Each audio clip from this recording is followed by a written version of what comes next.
নন্দিনীর সঙ্গে খারাপ ব্যবহার করায় গৌরবের বাড়িতে গিয়ে গৌরবকে শ্যুট করে মারতে চাইল বলরাম। ধারাবাহিকের শুরুতেই দেখা যাচ্ছে রতি নন্দিনীকে বলছে, কি ভাগ্য দেখো, কত বড় বাড়িতে তোমার বিয়ে হলো, কোথায় বিয়ের পরের দিনই বর মরে গেল, বিধবা।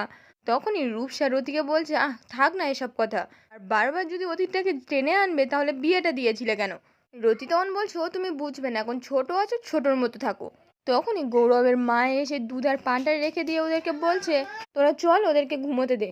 নন্দিনী তখন বলছে, 1 মিনিট, ফুলসজ্জার রাতে এখনই ঘুমিয়ে পড়বো। গৌরবের মা তখন নন্দিনীকে বলছে, হ্যাঁ, তাছাড়া কি আর করবে, গৌরব কখন আসবে তার কোনো ঠিক ঠিকানা আছে নাকি। নন্দিনী বলছে, মানে, আজকে তো ফুলসজ্জা। তখনই তো রতি নন্দিনীকে বলছে, তা তুমি কি ভেবেছিলে গৌরব তোমার সঙ্গে আজকে ফুলসজ্জার রাতে বসে গল্প করবে? এরকম এক্সপেকটেশন রেখো না কিন্তু। নন্দিনী তখন বলছে, আমি কোনো আশা করছি না, বাড়িতে ঢোকার পর বরণটাও হলো না, আমি বুঝতে পারছি না তাহলে বিয়েটা কেন হলো। তখনই গৌরবের কাকা এসে নন্দিনীকে বলছে, বিয়েটা কেন হলো খুব শিগগিরই জানতে পেরে যাবে। এই বলে তো রতিকে বলছে, চলো খাবার দেবে চলো। নন্দিনী তখন বলছে, 1 মিনিট, আজকে সকালে তো ভাত কাপড়ও হলো না। তখনই কাকা বলছে, লাঞ্চ করেছো, ডিনার করেছো, ওসব ভাত খাবার টাত খাবার আমরা মানি না। নন্দিনী তখন বলছে, তাহলে এই ফুলসজ্জার খাটটা কেন সাজিয়েছেন? তখনই গগনবাবু এসে বলছে, সেই কৈফিয়ত কি তোমাকে দেবো? এই বলে তো গৌরবের মাকে বলছে, রাত হয়েছে, ডিনারের ব্যবস্থা করো। গৌরবের মা তখন ওখান থেকে চলে যায়। তখন তো নন্দিনী সকলকে বলছে, কি হচ্ছে আমি বুঝতে পারছি না, কেউ আমার সঙ্গে ভালোভাবে কথাই বলছেন না আপনারা। আমি লক্ষ্য করলাম ভাত কাপড়ও হলো না, আর এই ফুলসজ্জার ঘরে এসে আপনারা বলছেন ঘুমিয়ে পড়বো আমি। এসব কি হচ্ছে আমাকে বলুন, আমি সত্যিই কিছু বুঝতে পারছি না। গৌরবের কাকা তো তখন রতিকে বলছে, তুমি বুঝিয়ে দাও, যদি না বুঝতে পারে আমাকে বলো, আমাদের ভাষায় বুঝিয়ে বলবো। এই বলে তো চলে যাচ্ছিল। নন্দিনী তখন বলছে, 1 মিনিট দাঁড়ান, উনি আপনাদের সকলের সামনে বোঝাবেন আর আমি বুঝবো। রতি তখন নন্দিনীকে বলছে, তোমাকে জাস্ট সিঁদুর পরিয়ে এ বাড়িতে নিয়ে আসা হয়েছে, ওই ঘরের কোণে পড়ে থাকবে, আর যদি না পোষায় তাহলে বাড়ি চলে যাও।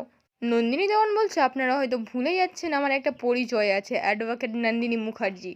রতি তখন বলছে, তা কি করবে, মামলা ঠুকবে? তা ঠোকো, আর তোমার বাবা তিল তিল করে মরবে। গৌরবের মা তখন নন্দিনীকে বলছে, বাবার সামনে সুখী হওয়ার নাটক করো।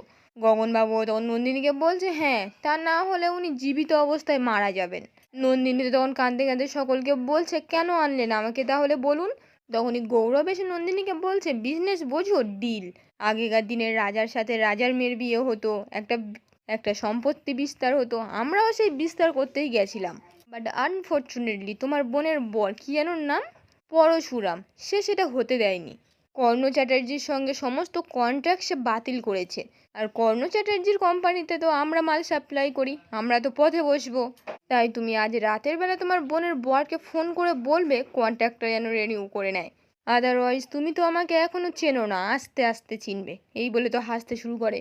নন্দিনী তখন বলছে, হাঁড়ির একটা চাল টিপলে বোঝা যায় বাকিরা কেমন, আপনার মা বাবা কাকা কাকিমাকে থেকে বোঝা যায় আপনি কেমন, একই রক্ত বইছে।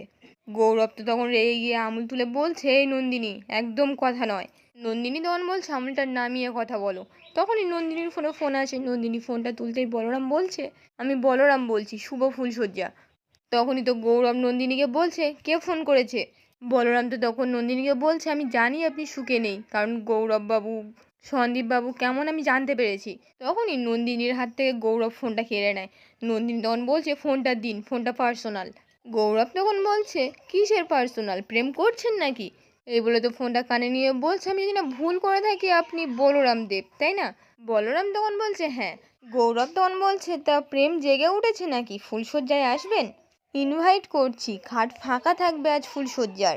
বলরাম তো তখন চিৎকার করে বলছে, আপনি কি বলছেন কি এসব? গৌরব তখন বলছে, হ্যাঁ, আমরা অ্যাকসেপ্ট করেছি বাড়ির বউ হিসাবে, কারণটা আমি পরে বলে দেব। আপনি চাইলে এ ঘরে আসতে পারেন, ওতে আমার বিন্দুমাত্র কোনো আফসোস নেই। আপনি চাইলে আসতে পারেন, ওর সঙ্গে ফুলসজ্জায় থাকতেও পারেন। নন্দিনী তখন প্রচণ্ড রেগে গিয়ে গৌরবকে একটা কষিয়ে চড় মারে। গৌরব তো তখন নন্দিনীর হাতটা চেপে ধরে বলছে, এই নন্দিনী, তুমি আমাকে চেনো না। নন্দিনী তখন বলছে, আমি থানায় যাব, আপনি একজন অ্যাডভোকেটের গায়ে হাত তুলেছেন, হাতটা ছাড়ুন। এই বলে তো জোর করে হাতটা ছাড়িয়ে নেয়। রতি তখন নন্দিনীকে বলছে, অ্যাডভোকেট নয়, বাড়ির বউ। এই বলে তো গৌরবের হাত থেকে ফোনটা নিয়ে বলরামকে বলছে, আপনি চলে আসুন, নন্দিনী খুব লোনলি ফিল করছে, আপনাকে ছাড়া আপনার প্রেমিকা। বলরাম তখন বলছে, আপনারা কি মানুষ, ছি ছি।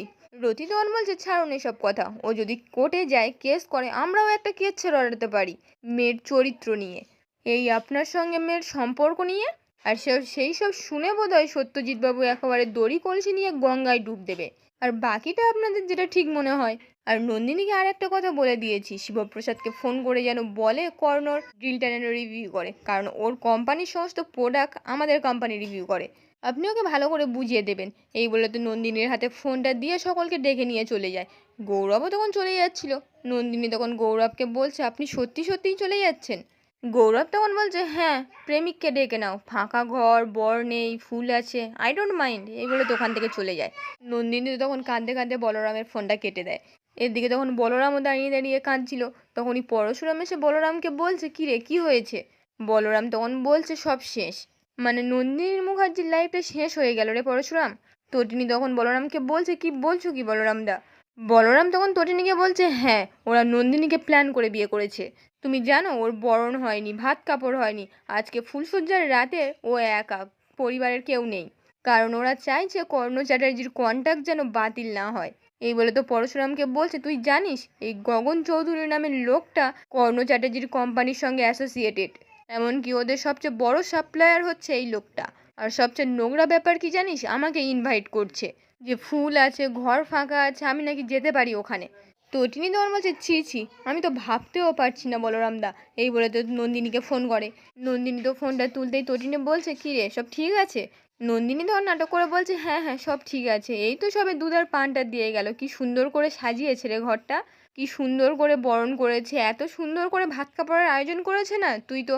তখনই তটিনী বলছে, মিথ্যে কথা বলছিস তুই, আমাদের পাশে বলরামদা দাঁড়িয়ে আছে, কি হয়ে গেল বলতো দিদি?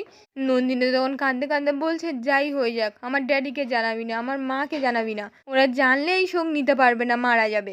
তোরা তো জানিস আমার আগে বিয়ে হয়েছিল, আসলে কি জানিস তো, আমার জন্মটাও অশুভক্ষণে, আমি অপয়া। এই বলে তো কাঁদতে শুরু করে। আজকের পর্বটি এখানেই শেষ হয়ে যায়। কেমন লাগলো কমেন্টে জানাতে ভুলবেন না।